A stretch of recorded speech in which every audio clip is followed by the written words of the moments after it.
Tanyákat és termőföldeket áztat Domaszéken az autópályáról lefolyó víz. 500 millió forintos informatikai fejlesztés a szegedi iskolákban. Gyógyító nevelő művészetterápia a Csillagbörtönben. Jó estét kívánok! Önök a Városi Televízió híradóját látják. A Domaszék környéki tanyák egyre kilátástalanabb harcot vívnak a belvízzel, a tulajdonosok szerint többek között az M5-ös autópályának köszönhetően. A stráda a korábban természetes vízelvezetőként szolgáló halássemjék végébe épült. Itt ugyan kialakítottak egy csatornát, de a településen élők szerint ez alkalmatlan a víz elvezetésére. Emiatt az épületek és termőföldek vannak egyre nagyobb veszélyben. Körben az épületek minden oldalán omlik a vakolat ezen a Domaszék melletti tanyán. Domonkos László tulajdonos vízelvezető árkokkal védekezik, de szerinte tavasszal ez már kevés lesz. Hogyha a csapadékos tavasz lesz, mint amit jósolnak, akkor katasztrofális válik a helyzet. Mehetünk a másik végébe a falunak, vagy akárhova, de innen akkor menekülni kell. A problémát az M5-ös autópályáról lefolyó víz okozza, a kiépített csatorna ugyanis nem tudja megfelelően elvezetni a vizet. 80%-a biztos, hogy az autópálya vize. Csurgó Istvánnak a termőföldjét is elöntötte az M5-ösről lefolyó víz. Én ebből a földből élek, gazdálkodom. Tavaly is ugye az a nagy esőknek köszönhető, de az összes autópályáról lezuduló víz itt kötött ki ezen a birtokon. A domaszékiek vízügyi szakértőkhöz fordultak. A vizsgálatok után kiderült, a csatornába beépített szűrőkön kellene javítani. Ezek a biofilterek időközben nézetünk és más szakemberek nézete szerint is eliszapolódtak és gyakorlatilag gátakként működnek. A szűrők miatt 20-30 cm-rel magasabb a vízállás a csatornában. Az ügyben megkerestük az M5-ös autópályáért felelős Alföld Koncesziós Autópálya ZRT-t is, de ők jelezték, nem kívánnak nyilatkozni. Igazán ezt eddig is tudtuk, hogy a mi problémáinkat nekünk kell megoldani, azonban egy kicsit több segítséget várnánk az AKA-tól. A polgármestertől megtudtuk, még a nyáron több egyeztetés is történt az AKA ZRT-vel, a cég is kért szakértői véleményt, ezt követően a domaszékieknek azt mondták, 3 alternatívát látnak a megoldásra, ezek közül azonban azóta sem valósult meg egyik sem. Fél milliárd forintos informatikai fejlesztési program indul a szegedi oktatási intézményekben. A projekt nyitó konferenciáját ma tartották a Vedres szakközépiskolában. Az iskolák számítástechnikai eszközöket és interaktív táblákat kapnak. A támogatás 100%-os, a több mint 500 millió forintot nem kell visszatéríteni. A fejlesztés az egész szegedi közoktatást érinti. A város szinte minden oktatási intézményében közel 40 telephelyen jelent informatikai fejlesztést. Ez azt jelenti, hogy 300 interaktív táblát szerzünk be, és mintegy 900 komplett számítógépes konfigurációt az oktatási intézményeinkben, mintegy 500 millió forintból. A projekt alapvető célja az oktatás feltételeinek javítása. A tantermek 40%-át látják el internet hozzáféréssel és interaktív prezentációs eszközökkel. Bizonyos iskoláknak különösen fontos ez a fejlesztés.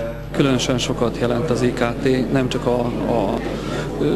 az általános időszakban, hanem a szakmai képzésben. A mi mérnöki programjaink, a különböző rajzoló tervezőprogramok, költségvetéskészítő és projektkövető programok mind-mind komoly felszereltséget igényelnek az IKT oktatási technikák mellett is, úgyhogy mi nagyon sokat remélünk ettől a programtól. Az eszközök kiemelten segítik a sajátos nevelési igényű tanulókat, például a gyengéllátókat, a hallás- és mozgássérülteket, valamint a tanulási nehézséggel küzdőket. A projekt megvalósításának határideje 2011. június 30-a. Egy-egy olasz, szlovén, magyar és román fegyintézet nyert támogatást az Európai Uniótól, hogy a börtönökben alkalmazott művészetterápiás tapasztalataikat kicseréljék, és az e területen dolgozókat képezzék. Ma a szegedi Csillagbörtönben munkaértekezleten találkoztak a 4 ország büntetés végrehajtási szakemberei. Az aradi kezdeményezésre indult nemzetközi projekt célja a legjobb gyakorlatok megtalálása a művészetterápiában, és olyan szakemberek képzése, akik visszatérve saját intézetükbe hozzá tudnak járulni ahhoz, hogy fejlődjön, változzon a fogvatartottak személyisége. Egy szlovén szakember a fiatalkorúak, illetve a nők esetében is tapasztalta, mennyire hasznosak ezek a foglalkozások. Csökken a konfliktusok száma, nincsenek veszekedések, sokkal nyugodtabbak, nem ingerültek. A szabadidejüket ezzel töltik, és nem a cellában rágódnak, gondolkoznak különféle dolgokon. Tehát csak pozitív dolgokat tudok mondani.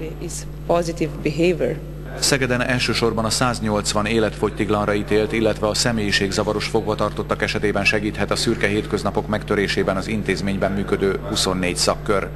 Hogy mennyit jelenthet a személyiség alakításában a művészetterápia, azt egy nem tényleges életfogytiglanra ítélt férfi esete is mutatja. Folyamatosan magatartási problémák voltak vele.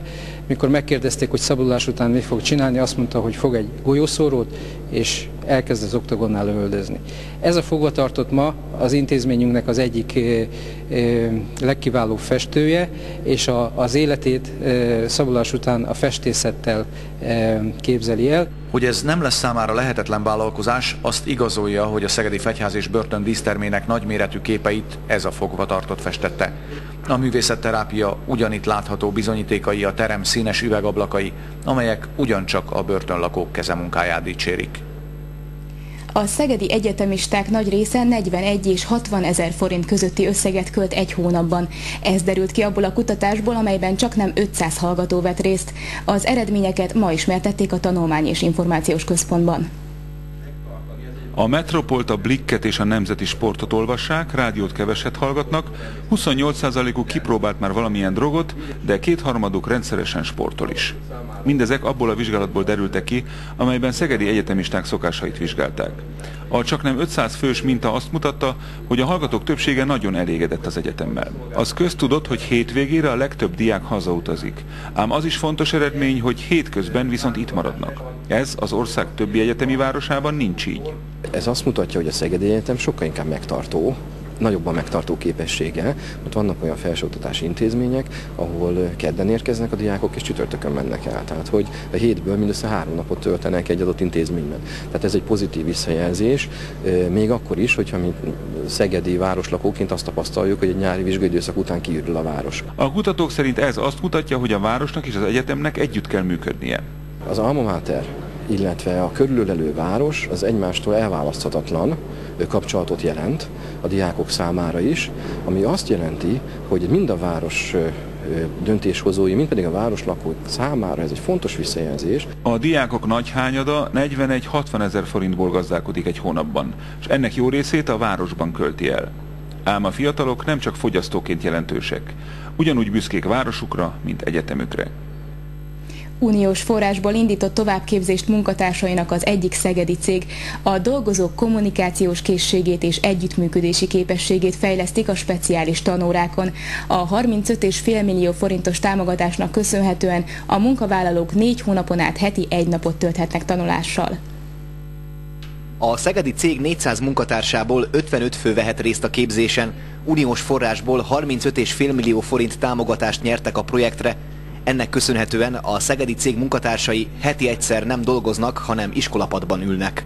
A cégnek ez nem kerül többletköltségébe, mert hiszen ennek a munkatársaknak erre az időre eső költségét megkapjuk támogatásképp. Nyilván azért valamiféle organizációt az igényel, hogy a munkatársakat szabaddá tudjuk tenni erre az időszakra. A képzés nem szakmaspecifikus, elsősorban a dolgozók közötti kommunikációt, együttműködést fejlesztik. Csapatépítésre mindenképpen alkalmas. Én úgy gondolom az oktatók elmondásából és az eddigi tapasztalatokból, hogy a kommunikációs készségeket is fejleszti, illetve az együttműködést a csoporton belül. Ez azért nagyon érdekes, mert nem csak központi igazgatás, illetve nem csak hálózati dolgozók vesznek részt, hanem minden csoport vegyes. A szegedi cégnél bíznak abban, hogy a projektnek köszönhetően hatékonyabban működhetnek majd, és a munkatársak versenyképesebbek lesznek a munkaerőpiacon. A képzés áprilisban ér véget, ekkor minden résztvevőnek számot kell adnia a megszerzett tudásáról. 2011 a kémia éve. A Magyar Kémikusok Egyesülete egy iskolai kísérletakcióval indította el az ehhez kapcsolódó hazai programsorozatát.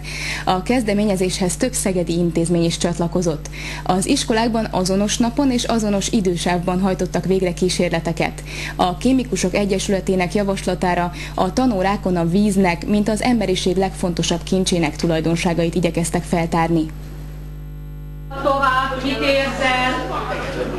Hol kezd a jég megolvadni? Először a jég olvadását vizsgálták a tanulók, majd kémcsövekben forraltak, hogy a víz légnemű halmazállapotával is megismerkedjenek.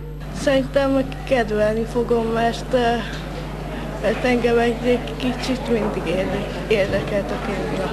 6. osztályban még nem tanulnak a gyerekek kémiát, a mai kísérletező órával a tantárgyat igyekeztek megkedveltetni. Amikor égett a vízen a hajó, mert hát mégiscsak az, hogy vízen tűz, ez egy kicsit azért érdekes. A kísérleteket a Kémia Nemzetközi Évének hazai programsorozataként mutatták be. A kezdeményezéshez az ország bármelyik iskolája csatlakozhatott. A szegedi Tabán általános iskolában arra hívták fel a figyelmet, hogy mindenképpen időszerű lenne emelni a természettudományos tantárgyak óraszámain. Az anyag meg miután 21. században élünk, a tudomány hála Istennek bővül, egyre több mindent kellene korszerű dolgot tanítani, és ezért kellene a több idő, hogy tudatos használói legyenek a kémiának, a vegyiparnak, de a biológiának is. Tehát ami van a világban adott lehetőségek. 7.-8. osztályban heti 1,5 óra kémiát tanulnak a diákok. Ilyen keretek között a szaktanárok szerint nagyon nehéz eredményesen oktatni. A mai akcióban résztvevő iskolák neve és az elvégzett kísérletek felkerülnek a Magyar Kémikusok Egyesületének honlapjára, ahol szavazni is lehet majd a legérdekesebb bemutatókra.